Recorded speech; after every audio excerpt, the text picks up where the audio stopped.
Oh boy, this thing's really burning now. Welcome back, everybody. Thanks for joining me. It is T-SQL Tuesday this week. If you're not familiar with T-SQL Tuesday, it's where everyone in the SQL community blogs or vlogs about a monthly writing prompt. And this week's T-SQL Tuesday prompt by Aaron Bertrand is about passions outside of SQL. And so what I want to talk about today is camping. So being a technologist, I'm constantly in front of the computer 8 hours a day, and so several times a year I just really enjoy getting away from that and leaving the world of technology and everything else and going out into the wilderness and being self-reliant. And so I didn't always grow up camping, right? And wasn't a part of Boy Scouts. I never went camping with my family or anything like that, but by the time I was graduating from high school, some of my friends and I, from similar kind of upbringings without camping, wanted to learn how to camp. And so we went to rented a campsite in Vermont State Park, and we just basically figured it out. And that experience was really fun.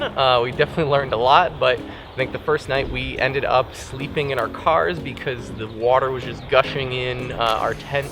Obviously we didn't set it up right. And so I like to kind of think of my camping evolution in terms of where I sleep and what I eat. And so we're making something now. I'll show you what I'm making in a minute here, but those first trips, it was definitely eating lots of ramen or cold cereal, dry cereal, lots of chips, and in cases when our tent broke down, sleeping in a car because no one wants to sleep in 3 inches of water. And that was a lot of fun. Definitely learned skills along the way, and over time I definitely got better. Like in college I would go camping, and instead of going typical spring break trip or whatever, I would go to Florida still, but with my friends, and we would go camping. We would spend 8 or 9 days on a camping trip, and it came out to be like less than $400 a person or something for over a week of travel, including gas. And we went hiking and zip lining, and of course we threw in Disney World, but we would camp everywhere because campsites are really cheap.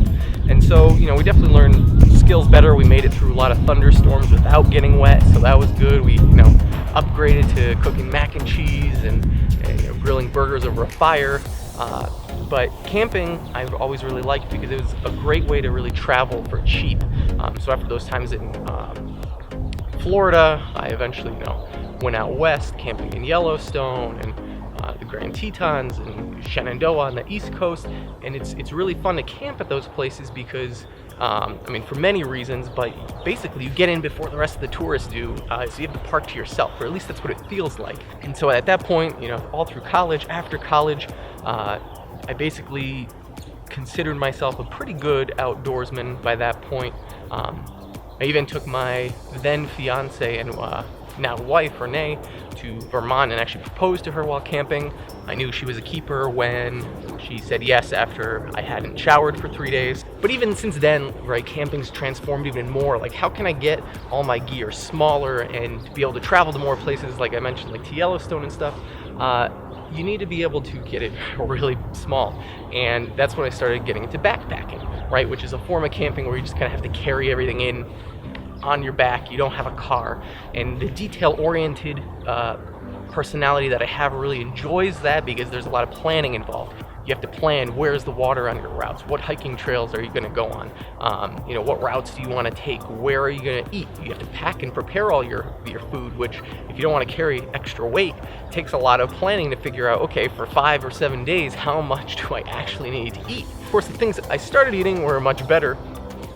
Things like I'd be cooking pizzas, I'd be making pad thai. The whole experience just became more relaxing, right? So like working with computers is fun and all, but you're not really doing anything, right? You're producing electrons inside in the hardware somewhere. Everything you see is kind of fake. It's not real, even though the programs you write, the queries you write can be beneficial, run businesses around the world, obviously.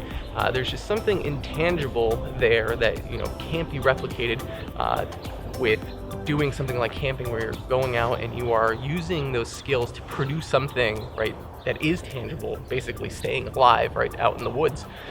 So by this point with backpacking, we're miles and miles away from the car, right? It's definitely a good exercise in having to learn to be self-reliant and, not in doing so safely.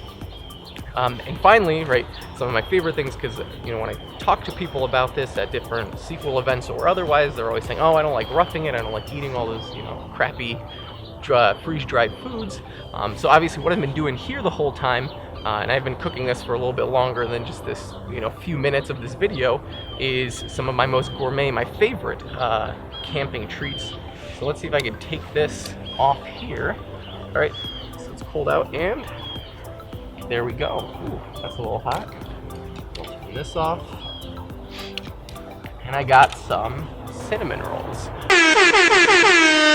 So, you don't necessarily have to rough it if you've never tried it, but that's really what I'm passionate about outside of SQL Server. One of the things is camping, because of all those benefits I talked about. So, I know this wasn't a very SQL-esque video this week. Well, it wasn't really related to SQL at all, but I hope you enjoyed it nonetheless.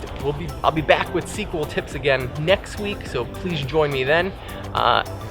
If you go camping, or if you are interested or have questions, please comment below. I'd love to talk to more people who do it, especially in the SQL Server community. If you have any funny stories, I'd love to hear them, and I'll see you guys next week.